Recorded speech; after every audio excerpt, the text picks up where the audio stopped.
all about securing information system. Uh, Before we start,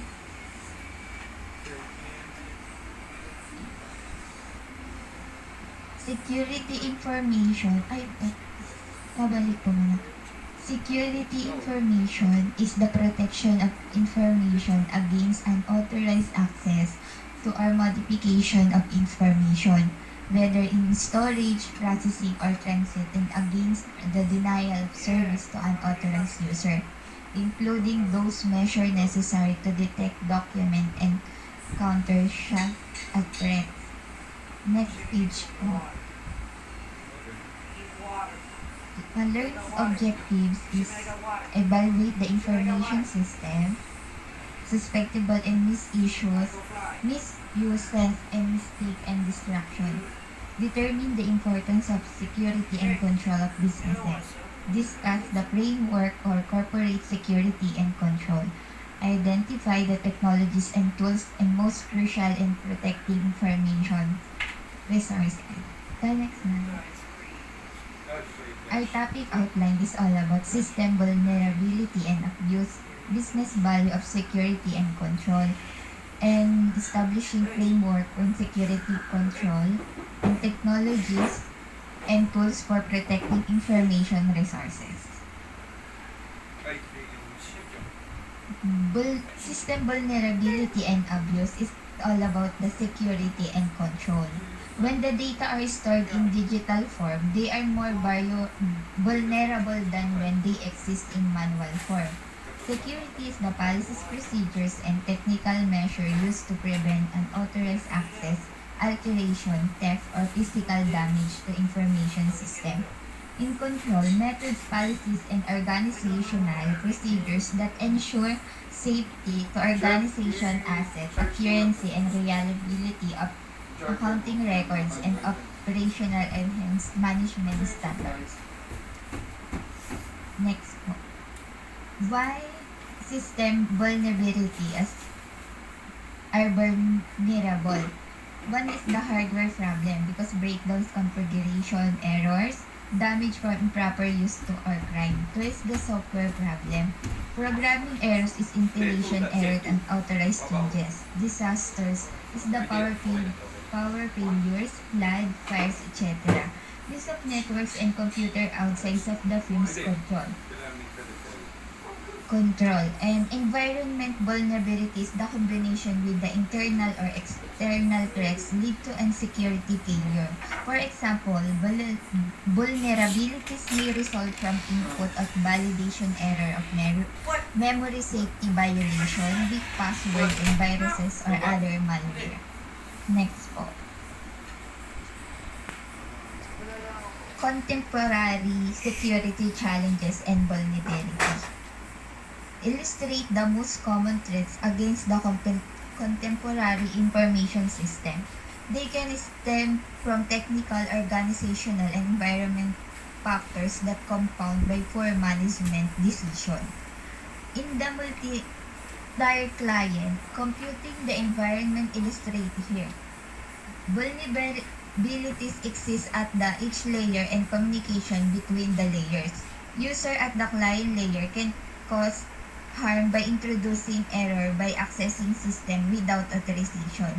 It is possible to access data flowing over networks, still valuable data during transmission or alter message without authorization. Radiation can disrupt a network or virus point as well. Introducer can launch denial of service attack or malicious software to disrupt the operation website. To those capable, pretending corporate system can destroy all other corporate data stored in database or files. Next po. Internet vulnerabilities. The large public network, such as the internet, are the more vulnerable than internal networks because they are habitually open to anyone.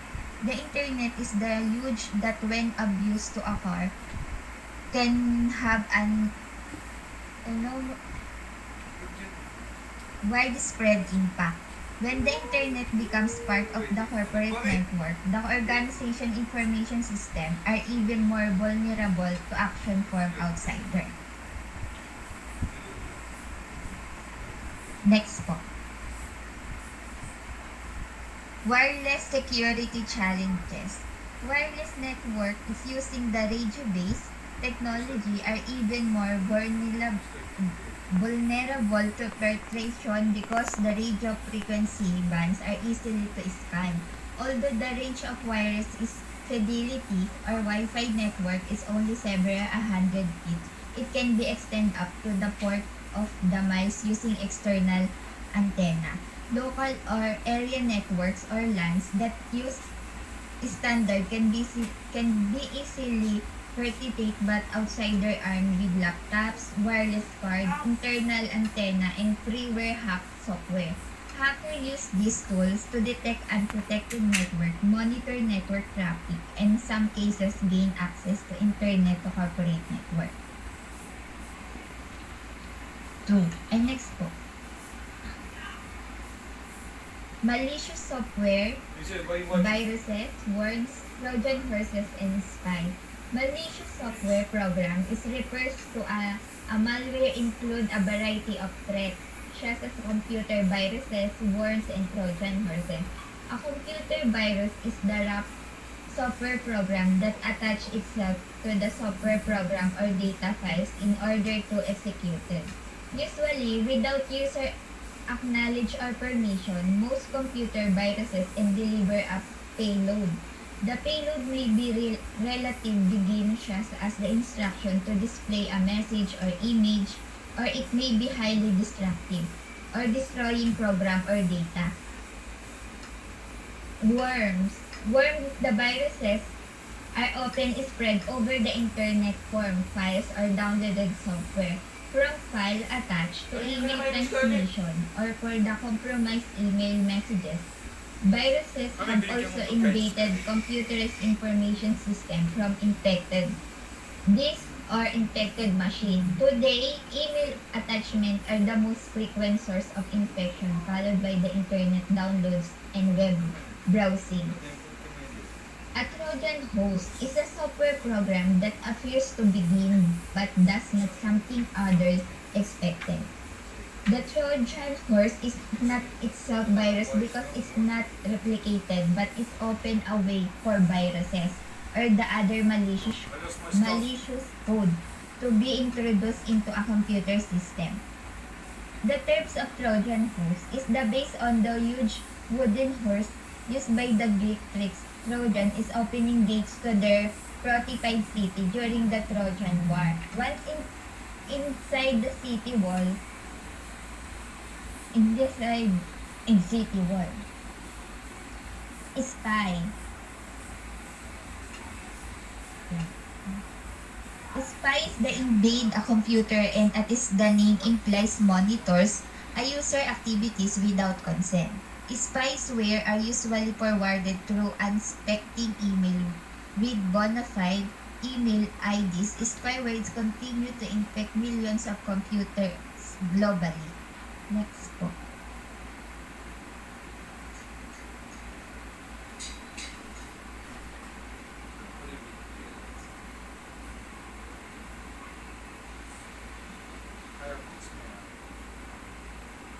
Hacker.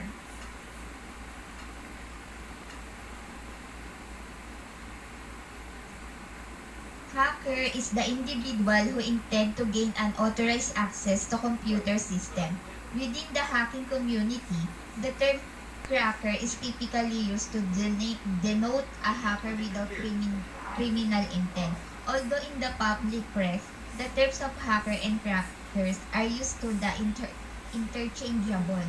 Hacker and crackers gain unauthorized access by finding weaknesses in the security protection involved by website and computer system, often taking advantage of various features of internet that make it open system that easy use. Is po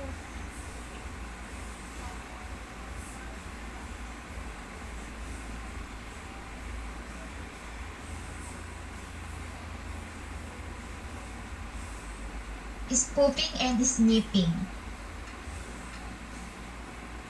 Hackers attempting to hide their true identity often spoof and misrepresent themselves by using fake emails, address, or mask someone else. Spoofing is also can involve the writing a web link on address different from intended one, with the site as the intended destination. Links that are designed to lead to one site and can be reset to send user to a total unrelated site. One of that benefits the hacker. For example, yung kung nakikita niyo po na mga sa Facebook, kapag kinilik niyo po siya is magdi-direct po kayo doon sa Lazada, yung mga features na ganun po yung example niya. Next po is denial of service attack. Denial of service attack or DOS, hackers flood the network server or web server with many thousands of false communication or requests for services to crash the network. The network receives so many queries that it cannot keep up with them and it thus unavailable to service legitimate requests. Computer crime. Computer crime, most hacker activities are criminal offense and vulnerabilities of system we have just described make them targets for the types of computer crime as well. We introduce the topic of computer crime and abuse.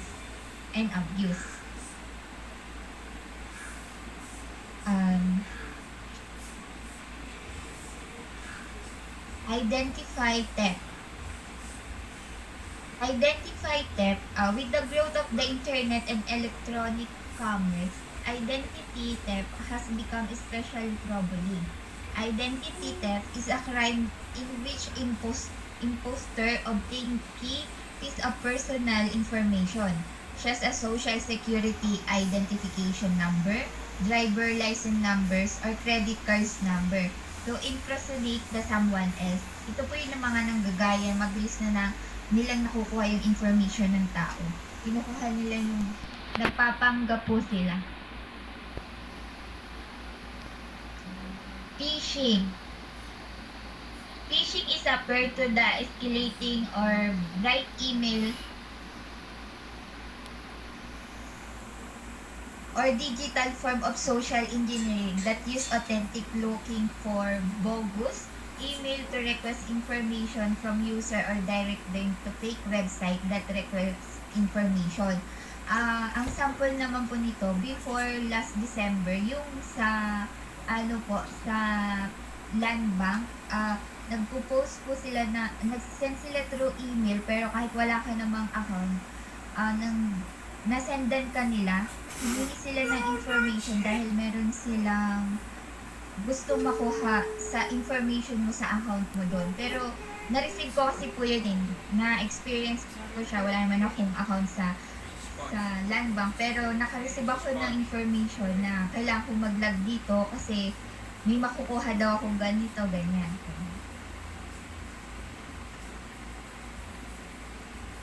The next one is click fraud.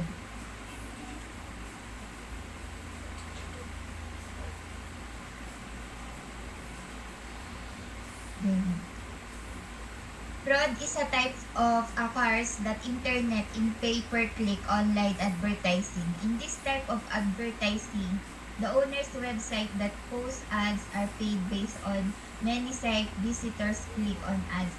Ito po yung mga website na kapag the more na click or marami nagbi-visit, kumikita sila.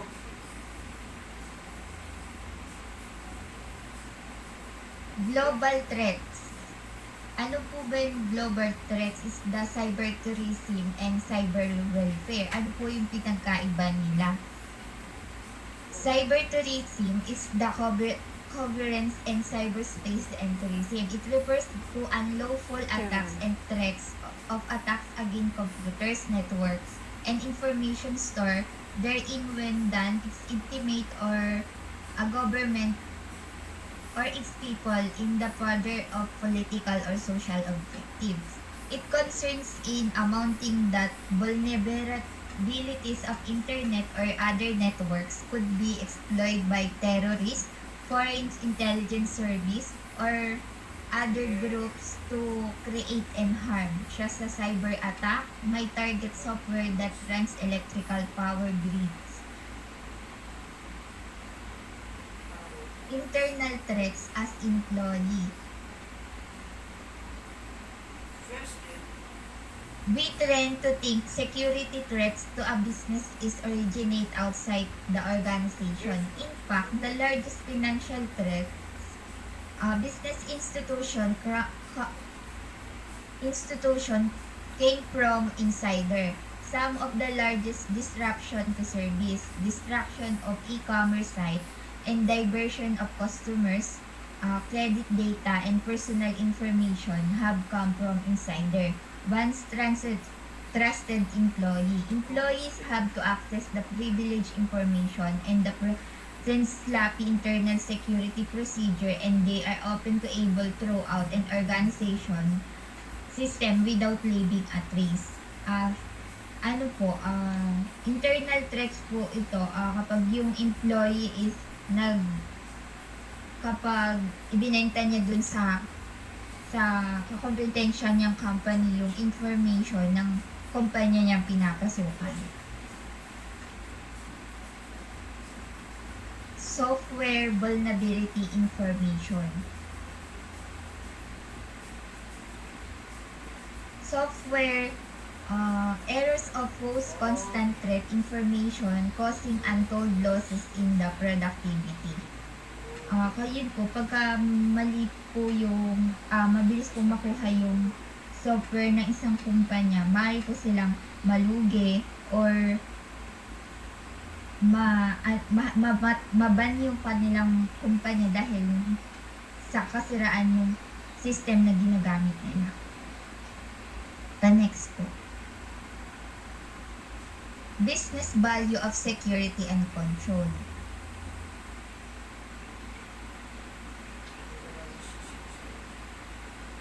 Security and control in organizations is to ensure the safety of valuable information system and data. Without security and control of organization may face data loss or system failure and total loss of business function.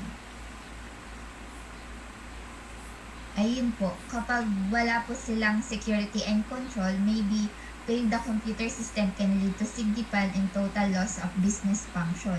So, firms now are more vulnerable than ever. Thus, confidential personal and financial data, trade secret, new product and strategy. A security bench cut into a firm's market value almost immediately.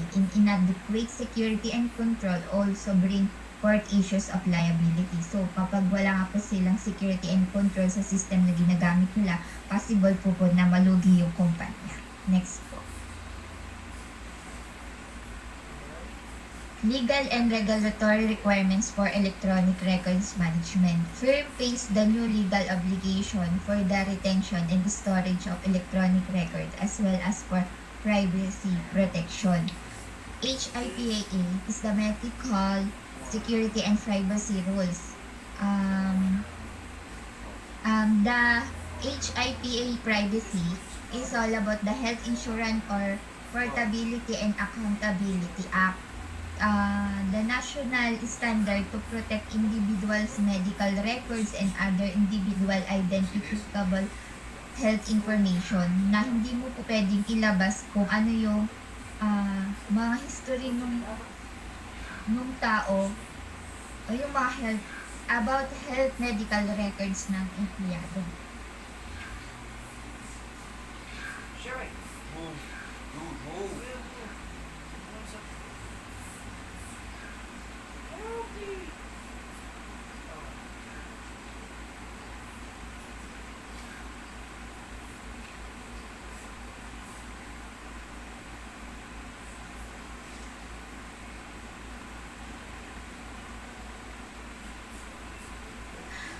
The next one is the Gramm-Leach-Bailey Act. It requires the financial institution to ensure the security and confidentiality customer data. The words of confidentiality to explain their information and sharing practice to the customers to safeguard sensitive data. So, yung mga yung mga companies na nag-offer ng financial product or service like loans, financial or investment or insurance. Yung mga ganyan po, bawal nila ilabas yun. One is the Sarbanes-Oxley Act. Impose the responsibility on companies that their management to safeguard and accuracy and integrity of financial information is used to internally and relax internally. 5%. It's provide the greater oversight for corporation.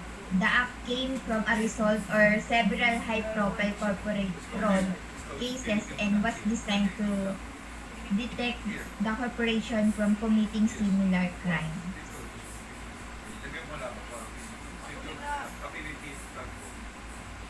The next po is si Ma'am Eileen po yung magre-report. Where's your price?